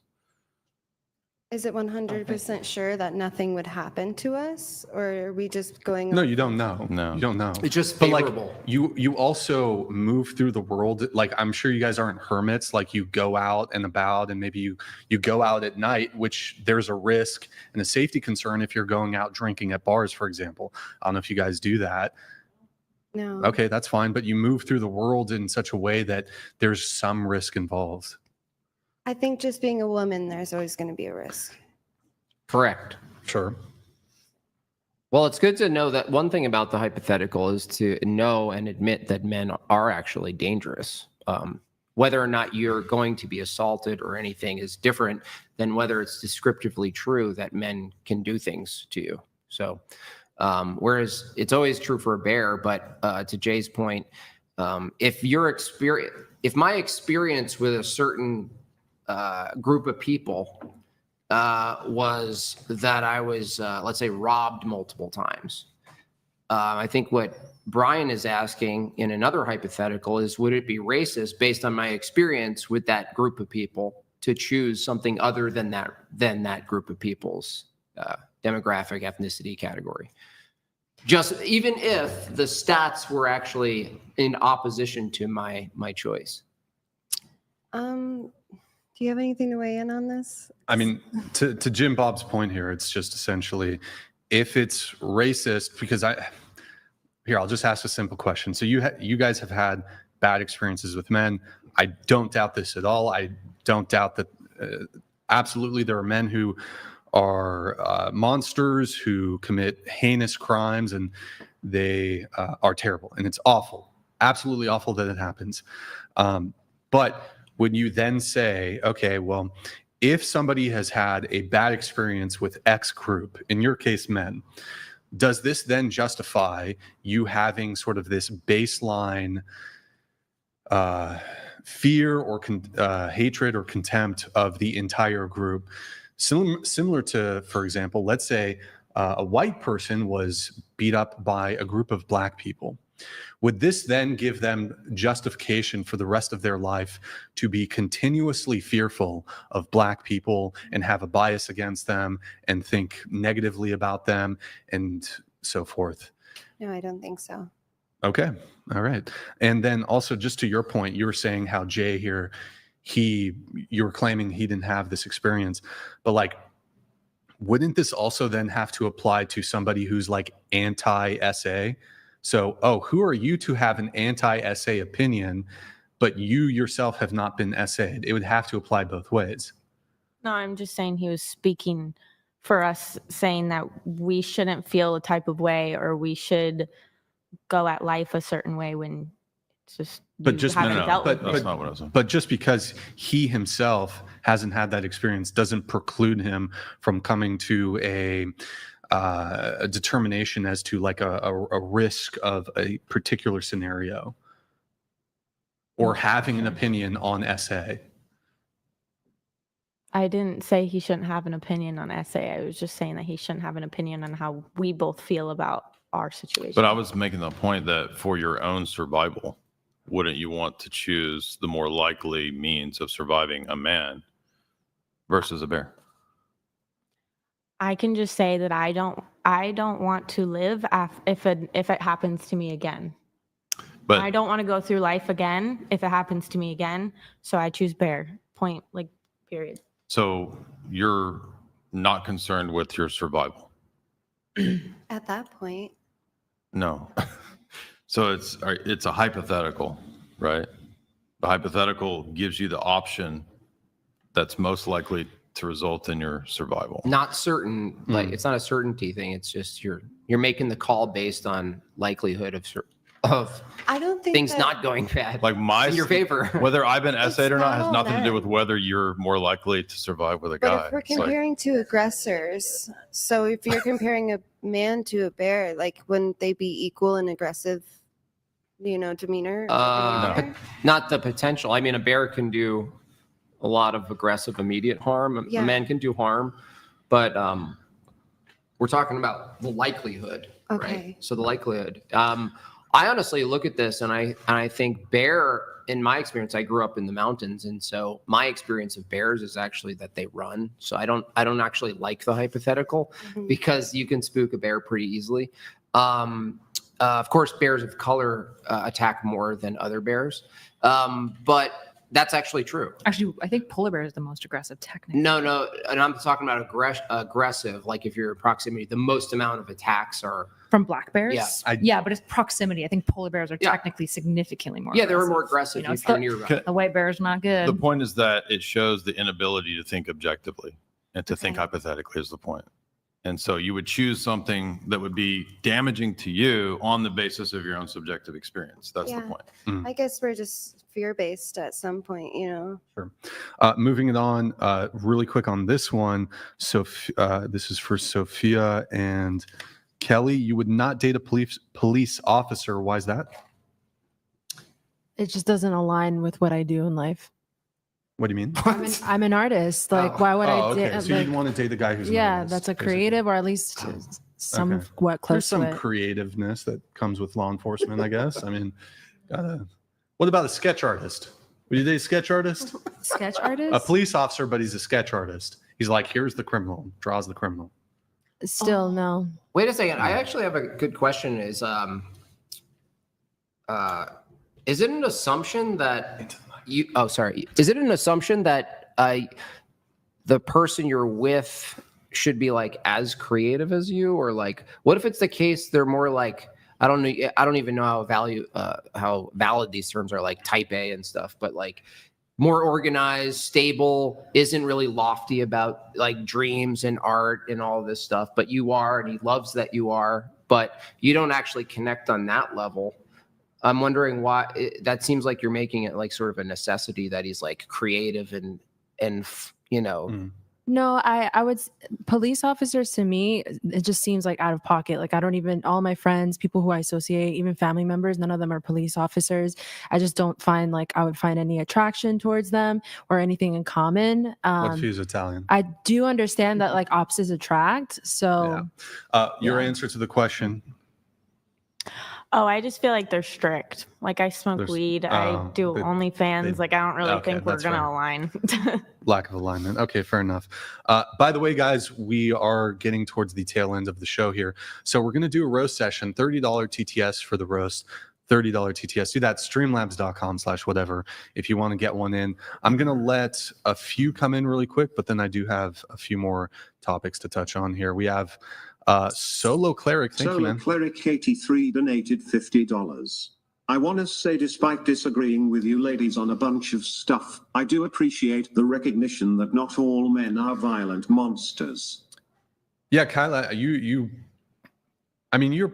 pretty reasonable, I'd say. So I was a little, but sometimes I'm surprised. Plug for yours. It'll be okay. He probably disagrees with me on that, but I mean, at least your position on the bear thing, you seem pretty reasonable person. Reasonable on that one, because we get some pretty crazy answers. There's a lot of like reasonable people. I think, to give some level of like levity. I think when people like speak out of trauma, it does lead to like misinformed evaluations. Sure. The issue is that like I'm not super interested in like shitting on people for like their trauma response. It's more like how do we live in a more adaptive, healthy way? That's her. Yeah. We have Christine here. Thank you, Christine. Christine donated $69. The question is to show how stubborn and delusional we are. Stop making women look insane. I hate this question because you all fall for it because you want to be right and we look stupid. Thank you, Christine. Appreciate that. We have Double Agent here coming in with another one. Then we have two more. Then we'll get back to some convo. Thank you, Christine. Appreciate it. Thank you. Double Agent donated $29.99. Thank you, Double Agent. Would you rather be alone with a bear in the woods or a mentally ill man pretending to be a woman in a restroom? Before you guys answer that really quick, I want to do a shout out to the Crucible. They just sent over a raid. I guess Andrew was streaming. Hey, Andrew, I don't know if you're watching or if it was somebody else streaming on your account, but thank you so much for the raid. The Crucible, welcome the Crucible crew. We've got a great panel here tonight, guys. So thank you for the raid. The question was, would you rather be alone with a bear in the woods or a mentally ill man pretending to be a woman in the restroom? To those of you who picked bear, which do you pick? Bear in the woods or I guess it's a transgender woman? He's mentally ill, or she's mentally ill. Sure. I guess I would. Pretending to be a woman, so they're not really trans. Into the mic. So they're not. So they're pretending to be a woman, so they're not technically trans. You just said it. That's trans. the same. They're all pretending. Or they're just in. I'm just is? saying It's the they're same just thing. in a bathroom pretending to be a girl in a bathroom, and then you open the door and they're I not. think we're talking about the same thing here. They're obviously not. They're obviously like asking, like, is it like genuinely like a dude who just like put on a wig to like go be creepy with women, or is it just a transgender the same thing. woman? It's the same thing. No distinction. No distinction. Yeah, but the issue is that they're making this distinction. What's the distinction? Okay. Well, they're making it, so you have I to don't think engage we with have them to on their live- distinction, or don't enforce them, and then their answer would be, yeah, creepy men in the bathroom are weird. Again, I often look when I think I don't know why this is so exciting for you, Jay. Thank you, Vector. $30. Appreciate it. Since Jeff 4's object of pleasure is pain, perhaps the best kind of friend with benefits she can get is a porcupine. However, maybe she would dump the porcupine too. Not rough enough. Word. Thank you, Vector. Good to see you in the chat, Vector. What's up, man? Realize a Network donated $30. Jay, please destroy this radical orthodoxy bullshit. She claims to read and to have faith, but yesterday it said in the 50s. It actually started in 1999 from a singular book by John Milbank, pure BS. I don't know what the 50s thing that they're referencing. I also don't think we want to go into a apologetics religious debate. Jay, do you want to do like a 20-second monologue super quick on this? I didn't see the whole. Oh, he just says, please destroy this radical orthodoxy BS. If you can give like a. Yeah, I mean, I don't know okay. what or where she came up with her religious views, but they seem to be just made up. Made up. What is it? Good one. She said Paul was a postmodernist, which is total nonsense. Yeah, I know. That's a really fun one for you. And so where did you get up your religious views? What is it? Radical orthodoxy. And where's that from? Radical orthodoxy is a theological movement that's really interested in engaging with the ancient scriptures and the way that the ancients. Blah, blah, blah, blah. And what is that? Sorry. Do you want me to answer? Do you not want me to That's answer? all I heard. All right, we have a Timothy Jeremiah donated $69. Transgender bear mauls woman hours before track meet, wins gold/sex record. Also noted as having the biggest set of nuts of all participants. Okay. Thank you, Timothy Jeremiah. Appreciate your message here. Oh boy. Okay. Whoever sent this in, you're ridiculous, but I'll play it. Rydolph Fatler donated $30. That's crazy. A question for the ladies. Would you rather blow Brian, lay with Jay, or give a joyful to Jimbob? Was it joyful? Oh, it changed it. Rim job to Jimbob. Terrible. The fuck? It changed it automatically. Okay. Sons of Liberty donated $29.99. Chair 2's simp husband has a gun in his mouth at least twice per year. Insufferable. What the fuck? Jimbob, isn't it dangerous for people like this to associate with Christianity? They'll manipulate and change it. I'm simultaneously so powerful and so stupid that they can't really change it because it's not Christianity. Whatever the hell she just Jason Castle donated $30. Not so bright. Listen, dummy. Men can't be women and women can't be men. It's the same thing. Yo, Jason Cassell, thank you for that. And then we have this one coming in, Doctrine. Then we'll get into a couple of questions. Doctrine_matters donated $30. Pretty soon. Jimbob, been enjoying your appearances and respect Jay's theological depth. Chair 1 is definition of don't judge a book by its cover. Respectful, submissive, beautiful, homemade. Hats off to you, miss. There you go. All right, a little compliment for you there. Doctrine, appreciate it. Okay. This question is kind of crazy, but whatever. Okay. So this is possibly the dumbest question ever. Let's say you're having consensual sex with a woman and the sex is great, right? And you guys have had sex a lot of times before. And you're it's missionary position. You're in missionary position. Are right? we men in this case? No, you're the woman. Well, so we're having sex with women? No, is it lesbian sex or no? There's a man and a woman. Okay, so you're gotcha, observing gotcha. this happening. Now there's a binary. Okay. Missionary position though, and then the woman clearly revokes her consent. Clearly, she's like, "Stop! Oh my God, this is such a arsehole question.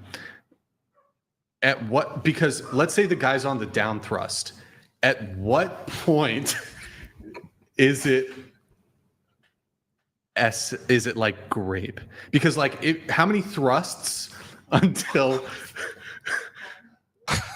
Because like you got to give the guy at least one thrust because he's on the down thrust and it's gravity.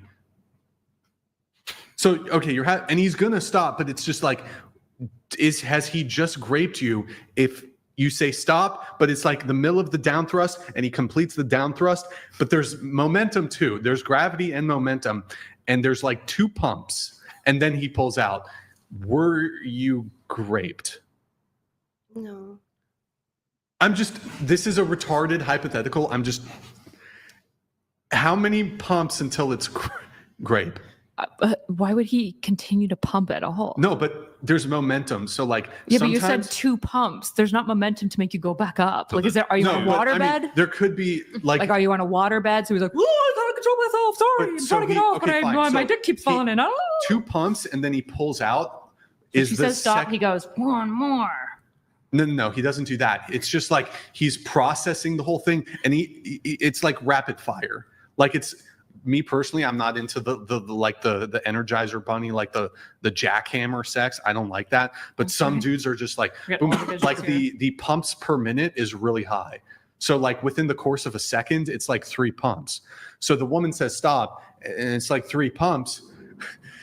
At what point is it like, is he a rapist if he 3 pumps and then he pulls out? He's like, oh my God, are you okay? What's going on? It's only rape until. Oh, sorry. Oh I'm my so God, sorry. fuck, why did It's I even only ask the question? essay until after you vocalize that you don't want to do it anymore. No, but so if we're looking chronologically timeline, Okay. so you're engaging, he's jackhammering. Uh-huh. He's fucking jackhammering. And it's missionary. So there's gravity and momentum. Pump, pump, pump, pump, pump. What the fuck is this question? So you say stop. Yeah. But he's already on the down thrust. He's on the down thrust. Like you wouldn't expect the guy to just like plank, be able to fully stop the thrust mid thrust. At what point would it be like if he does the 1 thrust and he's like pulls out, oh my God, babe, are you okay? What's going on? That's good. But was that chronologically the thrust? He finishes the he's This is actually halfway a fair through question. He's halfway through the thrust.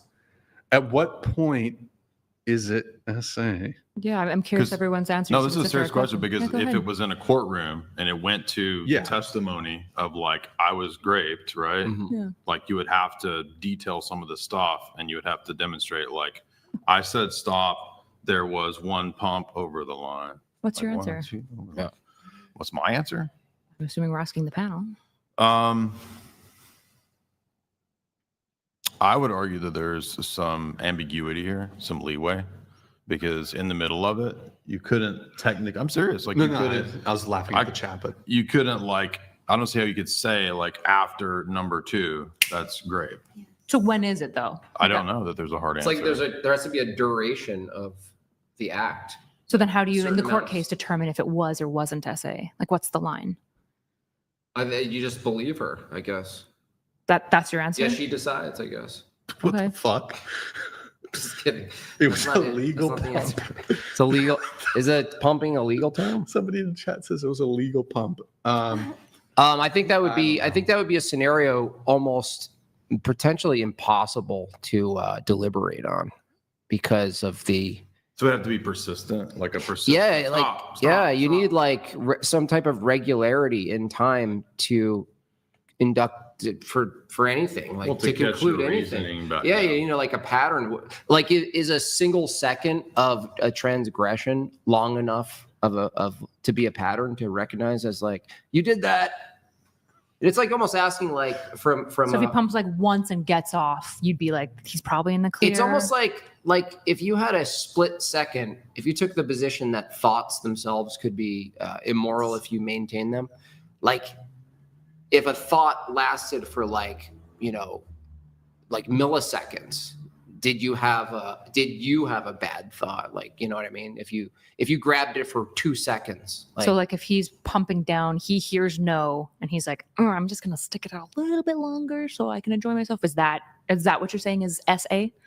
yeah, I'm not actually sure. Oh, that's right. I'm not sure if how you determine it in that kind of situation. And then you said persistent. So like if she's persistently saying no, you'd be I like, was that's obvious SA. Like 3 no's to 3 pumps. Is that your line? Is it even? What if it's even? I don't know. Well, why do you? So the first 2 pump you no's? don't have to stop, but the second and third you maybe should, 2. or- I think the danger, the concern is that it can conceivably be a situation where a woman could turn it into a false grape. Mhm. That's the point. Yeah, right? but yeah, that's why I'm asking. I think it's a good question. Like, at what point is it not a false allegation? It's a legitimate allegation. Yeah. Is it 3 no's? Is it 4? The first no. Yes. Just Well, he one said no. persistent no, so Oh, I was wondering if he okay. meant like you need more than one to affirm that it is a true no or something like that. People in the chat are saying once she says stop, you stop. I 100% agree with that. But the reality in the scenario, there would be gravity and there would be momentum. So it's like if a woman says stop mid thrust, let's ignore like thrust 2 and 3. Mid thrust, you have gravity and momentum going. What if the guy doesn't have the physical strength to literally essentially do like a reverse plank despite the existing momentum that has occurred? No, that guy shouldn't be having sex. That's a weak ass motherfucker. We're missing something very simple here and clear is that for communication to be verified, the one speaking needs a response from the person who you're speaking to. She says no. So then you'd have to know that you'd have to know that he heard you say no. That's a necessary component that we're missing. Now, only after she knows that he heard that, then from that point on, that's where you start counting seconds for thrusting, Brian. And how do you tell if the guy, like the bad thought, right? The guy who hears the no, he processes it, but then he's like, I didn't really hear no. Like, how do you gauge if that's that'd happening? be wrong. That's what what we'd agree it'd be no, wrong. No, it's how up, do you gauge if that's it's up to happening the for the woman. woman? It's going to be in the woman's hands to make sure, did you hear me? That's where the communication has to go both. It's like this. You know how easy it is to write someone an email and be like, I wrote you an email. But if you didn't get the response that they got the email, you can't really hold them to that you wrote them the email. You have to know they respond. That's why communication, you should always call people directly so like hear their follow up. voice. Yeah. Similar like that. So if she says no and he doesn't stop and she doesn't follow up, then it's never really essay. It could not be, right? Because there's no verification of communication. He could have thought that she said, oh, like, you know what I mean? Like there's so many ways to interpret sounds, you know? And so, but also she would conceivably be like pushing him off, So that, what if she freezes? What if she freezes? Like she stops engaging? Because a lot of women will claim that they froze, right? Yeah. Which is why they didn't push away or verbalize anything again. I mean, I think there should just be a kind of standard if you could, like if you knew, like the ultimate parachute pull is like just like clawing at the guy, basically. Maybe we can get the women to weigh in though. If you were having sex with a guy and he was on top, whatever, and he was going to pound town and the pumps per minute are really high. I want to say 100, 120 pumps per minute.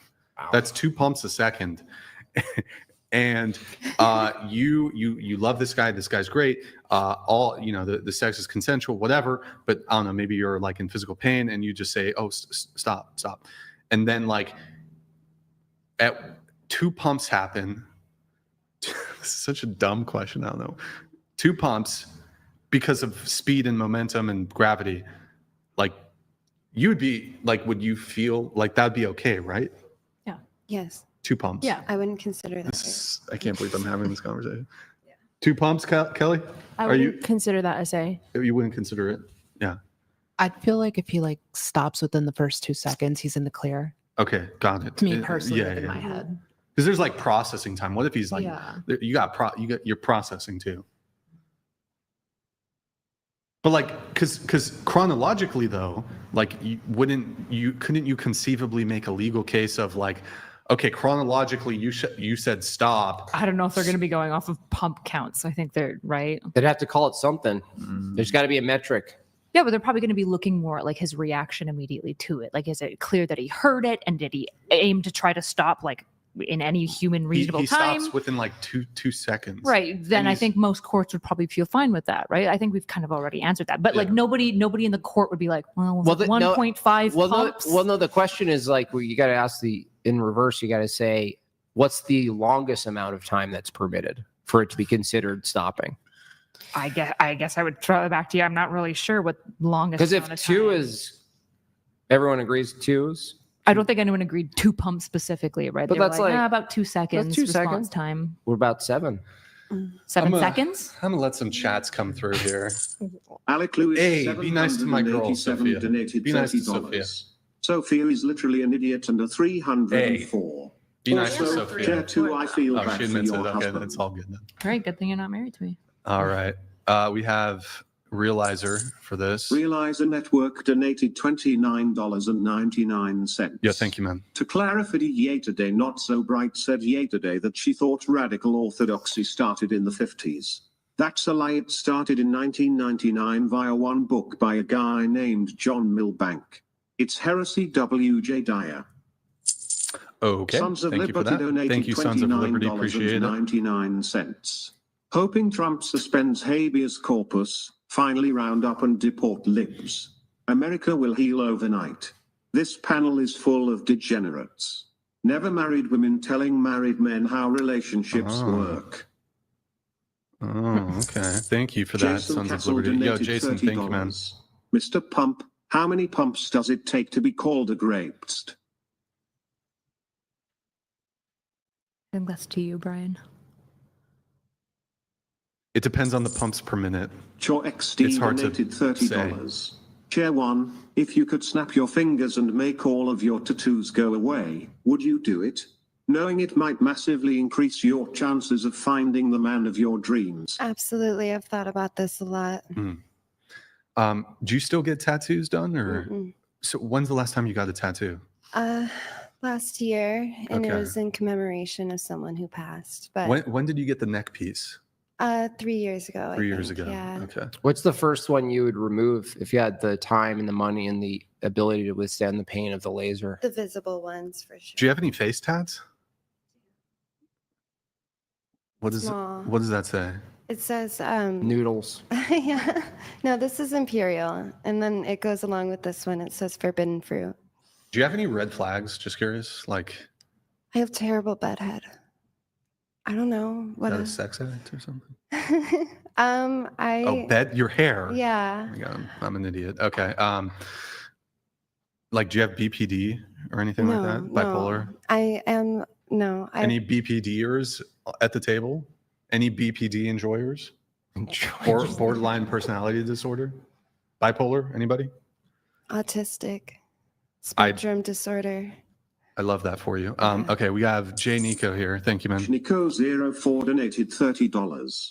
Jay, you need to stop punching down. Kyle is still coloring with crayons.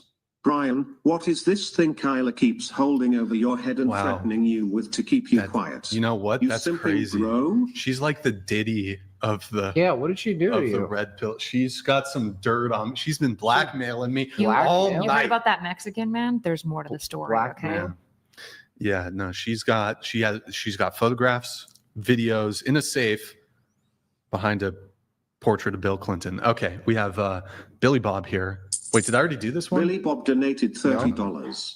Erudite is a pig snake and a dummy. Well, guys, be Bob, nice. we Come on. appreciate you sacrificing your brain That's true, cells it to is listen to her illogical statements and then have to remap your brain wiring to correct her. Yes. Christ is Lord. Thank you. Doctrine_matters donated $30. J. I am a Presbyterian, PCA, Protestant. Taking an intellectual/curious interest in EO with no interest to convert. Reading the early church fathers, ecumenical councils. Overall book rec on EO, cunt. Eric Vigilant donated $29.99. Hello ladies, JB, J, and Burrito Brian. Burrito Brian. Good panel today. Thank you. Erudite, good job on the debate with JB and J. Credit to JB and J, Kyla. good work, keep it up. Shout out VP, AB, and Man32. No idea who these people are. God bless you all. Maybe they're- Super neutral. A lot of letters. Thank you, Eric. Donated $30. Chair 3. Everything I said earlier to Chair 1 also applies to you. Hats off to you, miss. Chair 1 and 3, would you date a Christian man? Yeah, I know, but Please remove stay woke. look at her sunburn, though. I mean, it's Dude, I know. sunburns. Redhead It's is crazy. just really bad. burns. It's crazy. Okay, probably one of the final things that we're gonna touch on here. Charlie and Kelly, you guys circled the following, to which you agree. Men are more privileged in society than women. I simply ask, how? Starting with Kelly. And this is in general, right? Not just in the U.S. Because I know there was one that was like about the U.S. Yeah, let's just stick to US or Western countries, I guess. For me, I think it just comes down to like we do have equality. Um, it's just a lot to do with like the social pressure and the idea of like I'm a woman, like I'm in the music industry and I'm put into constant question if I'm good enough and my male counterpoint can be doing what I'm doing or half as much and they're being praised for what they're doing. And to me it's difficult, it's frustrating. A lot of women have spoken about it. A lot of women also in the industry tend to be put into uncomfortable situations to be able to advance in their careers, whether it's sexually or just in general harassment. Sure. Yeah, that happens. Yeah. So I would Casting say, couch. Yep. yeah. But so You said casting couch? well, it's like in the Hollywood entertainment industry, the casting couch, like, what was the guy? Harvey Weinstein. Harvey. Yeah, he was like, I'll give you this really good role in a Tarantino flick if you do some, whatever that. Yeah, so that's definitely disgusting. Definitely happens also in the music industry. But I'm a bit when it comes to privilege, right? So, you say men are more privileged in society than women. At least as it relates to the music industry, Taylor Swift is one of the I think is the highest earning musical artist. There's plenty of women who end up being incredibly successful in the music industry. I kind of fail to see how men are more privileged in society as it relates to the music industry. Taylor Swift even has a song called I think it was like If I Was a Man. And she writes in the song that she has overcome a lot of obstacles as a woman. She's been questioned. She's been looked down upon just for simply being a woman. And in the chorus, she says, but if I was a man, it wouldn't be the case. She's the apex of the music industry. So I'm just... Well, I mean, she's worked hard and she is successful and widely successful, but she's bringing up a lot of points about women still overcoming a lot of obstacles in these big industries, in this case being the music industry. There's a lot of double standards. There's a lot of questioning. Where's the privilege, though? Men don't have to really go through that. Go through what? Double standards, being questioned if they're good enough. No, I just said in big industries, not just the music industry, in any industry. I feel like there's a lot of double standards for women that men don't have to overcome. I would be willing to grant that women have unique experiences when it comes to moving through the business world or various industries, whether it's the music industry, entertainment industry, that are perhaps again unique to women. But it's kind of just, there's so many successful women in these industries. Yeah. You look at Taylor Swift, she is the apex of the music industry. She's the highest earning. She's incredibly successful. You look at other women. I actually think perhaps I'm not an expert in the music industry, but women are doing remarkably well in the music industry. Yeah, they are. So I just don't understand this, But still, does that take away the fact that we have to overcome double standards? We have to work twice as hard as our male counterpoints. I'm not sure if you have to work twice as hard as men. What do you mean? By working twice as hard? Or just like double standards? Well, you said that you work twice as hard as a man in that industry. How do you know that or show that? Well, a lot of the times we're objectified. We're taught you have to look a certain way, act a certain way. You have to be sexy. You have to, show skin to be able to sell. And I feel like, do men have to overcome that? Do they have to objectify themselves to be able to market themselves as an artist? I mean, in entertainment, any person trying to come up in entertainment is going to get made fun of. They're going to get ridiculed. They're going to have to go through all the same struggles. So this doesn't prove privilege. That's what I don't understand. Where's the privilege here? Privilege to me is the fact that you don't even have to go through what we have to go through. But we go through the same ridicule, the same struggle to be successful, to be entertainers. Not all. I get jeered if I do bad at a performance. But the examples I just gave, like sexual objectification, is that similar to what you guys are going through? Like, I don't think it's as much as women go through. So men have to go through. So the only thing that proves privilege is that I'm not sexually objectified. Well, that was one of the points that I gave. That's one of the points that I gave. I think you should say more of the music industry, not just like pop stars. Like, I get it. Like, not, a lot of us aren't at that caliber of Taylor Swift. Doesn't mean that just because we're not at that fan base, we're not going through the struggles that any person in that industry is going through. My idea of privilege is women at the end of the day, they are being objectified. They're being told that they have to look a certain way, act a certain way. People in upper management, if you don't, Should they try to look attractive in those positions? well, it's like sex sells. It's always like that. It's always like sex sells. Well, no, but you support that or you don't like that? I support it if that's what you want. I'm not saying it's bad, Well, then it's not a but struggle. I don't think it should be shoved down our throat so much as it is. Did anybody force you to dress the way that you're dressed currently? No. And then, I mean, do you post like revealing photos on your Instagram or do anything like that? I do. I don't find that being a wrong. Yeah, but are you like Wrong. forced Well, then to do that? how are you objectified if you're supporting that? When there's people pressuring you, that's different from free will. Like if I'm just feeling myself and I'm posting myself in revealing clothes because I want to, it's not the same as if somebody was like a manager, hey, Kelly, I think you would sell more records if you were to show more skin.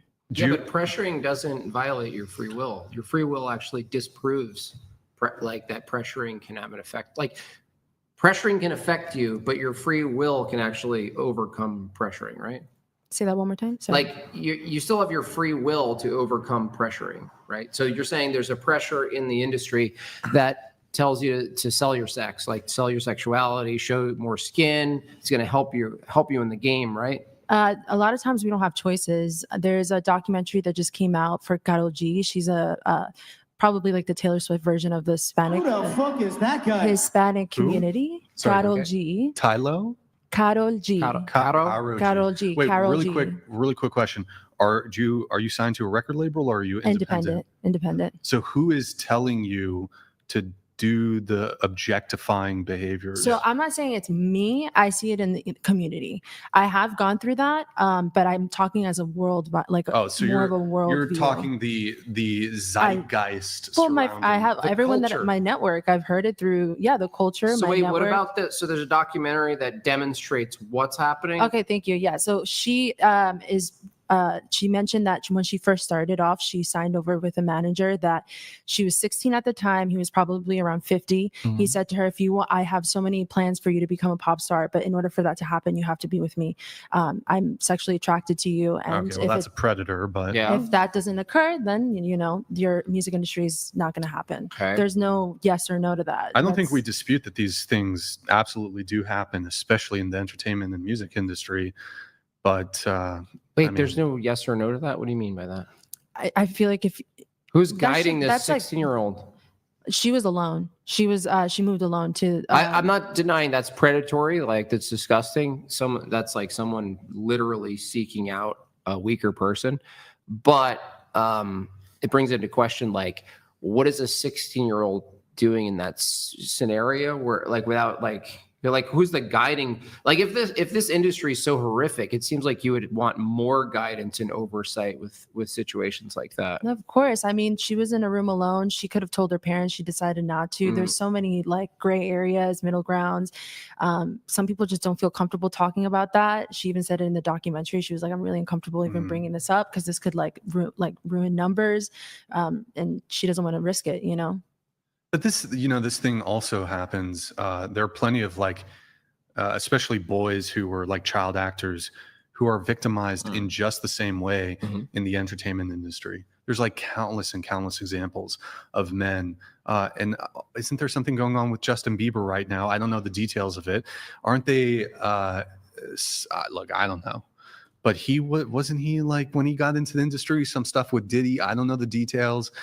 But it doesn't seem like this is a uniquely female thing. But just to move it along a little bit, besides the music industry thing, you say men are more privileged in society than women. Anything else besides? No, I would say that? that's it. Just the music stuff. Going to you, you say men are more privileged in society than women. Why is that? When I circled yes, the first thing that came to mind is how when a male walks into a hospital and he's a patient, he's taken way more seriously than a woman. And I see that firsthand. That's it. That was my psyche behind it. What do you mean? You're saying that's been your experience? No, that I've seen that happen. Oh, because you're a paramedic. So, right. EMT, but or yeah, EMT, I've seen that happen to where like a man will say like, things that aren't normal with him, and then the doctors are gonna be like, let's do the full scan, let's do a head to toe on you. But like when a woman says something like that, it's kind Wait. of like a broken arm Hold syndrome. on. Just a couple clarifying questions Yeah. here. You're EMS? Yeah, I'm an EMT. You're an EMT. And then have you seen this new, it's actually a decent show, even though it's kind of woke, The Pit. Have you seen it? I've never heard of it. EMS though, and you drop people off at the emergency room? Not with the job I currently do. Where would you drop them off? Well, you said you were EMS, so you would be transporting. In my past, so there's two types of EMTs. There's non-emergency EMTs. They do like taking grandma to like dialysis. So like the But you were non-emergency doing emergency, calls. right? In the past, yes. Currently at my job right and now, is that the emergency EMS thing? That's where you witnessed these men being taken more seriously than the women. I don't think it's necessarily like, it's not overt like, oh, you're a man, I'm taking you seriously. Yeah, but that's it's where more you like, witnessed it's more it, right? like if a guy says this and this and this and this is wrong with me, a doctor's gonna be like, let's do the whole thing. Let's do the whole 9 yards. But you said you witnessed it in your own field of occupation. Yes, I have. But when it comes to EMS, typically I guess if you're emergency transporting someone, because there's long wait lines in the emergency room, don't you typically just drop them? No. But how long do you stay with the doctor to make the determination that like you stay the entire course of the patient being there at the hospital? Like, isn't it you go in, 62-year-old male, ventricular defib, you give them a bit of details. The hospital takes, I guess, they take the patient, and then don't you go back to work? Yes, by and large, like, yes, that's how it happens. But sometimes, the doctor and you will have like a sidebar conversation, and you're kind of seeing where the doctor's coming from. I've seen doctors that say, oh, she's definitely being a hypochondriac. And I'm like, I don't know if she is. The doctor is consulting, the emergency room doctor is consulting with a if I EMS. Finish. Okay, go ahead. I'm not saying consulting with, but sometimes we have sidebar conversations where I'm like, hey, like, what do you think it is? And we talk about it, like, because that it's not violating HIPAA. It's two people talking about a patient. And sometimes a doctor will say like whether they actually take it seriously or not. And that's just kind of like the behind the scenes chats that happen. Do you think there's a disparity between hypochondriac between men and women? The phenomenon? Like, what do you mean? Like, is it more likely the case that women will think something's terribly wrong, freak out about it, and it turns out it's nothing, versus a man thinking something's terribly wrong and freaking out and nothing's wrong? To be honest, in my experience, I've seen it pretty evenly divided amongst sexes, is that there's hypochondriacs on both sides, but I've noticed that men that are hypochondriacs are still taken more seriously than women that genuinely are hypochondriacs. So then how would you determine that it was because they were a man then? Or are you just pointing out something you witnessed, but you're not sure? You're never going to be able to like pinpoint and say this is why, because I'm not in someone's head. So I don't know what they're thinking. Just to move things along a bit, sure. But so men are more privileged in society than women. Are there any other examples you can provide besides you're alleging that men get taken more? Alleging that men get taken more seriously in the healthcare setting? I mean, I could sit down and like, if I did like more research, I could like bring up studies and stuff, anything but that just comes to mind. I don't like, we obviously, because we have to move things along, I don't have that type of time right now. Well, you don't have to go detailed, but give me like one or two things of like how men are more privileged in society. I definitely think, well, it's slowly getting better now, but let's say crash test dummies, for a while they were just male dummies, and that actually matters when it comes to like, they're not humans though, aren't they? Just no, but like male torso, like male torso, and you can laugh, but that's actually like a real study, is that the points of impact are completely different when you hit something. What about, how do they test someone who's trans? Well, it depends. There's different stages. Kyla, what the fuck? No, but seriously. I'm just seriously though. I mean, I guess the sexism of seatbelts, Depends I on guess. But like, It's how not necessarily the how would a sexist- crash like materially Well, be it's that not- different? Well, it's not that it's necessarily like, oh, seatbelts are sexist. That's not necessarily what I'm getting it's at. anthropometry, right? Like men typically have a wider shoulder girdle. In riding, for example, if you ride horses, like in general, male center of balance is significantly higher than women's. And so like when it comes to like a female test dummy, one thing you want to like, More binary. Not a binary men. yeah, I Wait, but talked hold about on. two Right. sexes. Wait, Good job. And it's I- bimodal, but can I Thank you. try? So it's, yeah. Bimodal, Not what you said sexes. earlier, right? I don't know if this Again, is compelling gender. at all, but isn't it also the case that men are more likely to be involved in like catastrophic road accidents? But that doesn't mean that you shouldn't be testing road safety for seatbelts. That Sure, keep that's both fair. bodies Not You for can- exceptions, you can though. make Both you can make the- sexes drive. Yes, both sexes drive, but like I often hear from feminists like, oh, well, you know, the reason for why men pay more in car insurance is because they're more likely to get into accidents. So maybe fatal car accidents. Women actually get in more accidents on average. It's just all It's slow. awful. It's so terrible. Mhm. Just okay. What would be the justification of not making sure that seatbelts protect both types of typical anthropometries of the sexes? Well, Like, who's to what say would be that the reason It's not just to? not proof of male privilege. Yeah. Well, also, who's to say that because the crash test dummy is male, that this wouldn't like that the people testing this and doing the study set out with the intention of solely testing it for men? Like, they're like, okay, we're just going to do determination on impact, and we're just going to come to a conclusion that like using this test dummy, the damage that's caused to the man is going to be like, it's going to be pretty similar to the damage that would be caused to a woman. I would just say, the scientist is failing the generalizable principle, and they probably shouldn't be doing that. And then the second question would be, why would they like default assume that the like male torso should be the one that's used, right? And in medical science, probably what you're saying, I don't even necessarily agree with the like privilege point, but to the medical science thing, there's just a really long history of typically testing and studying male bodies and finding results that don't generalize well. Well, I actually have across a the gripe sexes. with this. I actually think it's evidence of female privilege that they don't find themselves in the bottom rung of society, that they need to allow their bodies to be medically experimented on. So this idea, yes, because if you look at medical experimentation, drugs, surgical procedures, these are overwhelmingly tested on men because men are more, I guess, either they're more willing. Well, hold on. Mostly I think- because college athletes is the most common medical testing group, and college athletes are disproportionately male. I'm not sure if that's even That's true, but I'll why. go ahead I'm and telling you grant that's it. why. I don't think it's evidence of male privilege that they're getting like various medicines pumped into them that could like they're being medically tested on. I think that would point towards female privilege, that they don't find themselves in positions in life where they need to be paid a couple $100 to be pumped full of some like totally detrimental like experimental drug.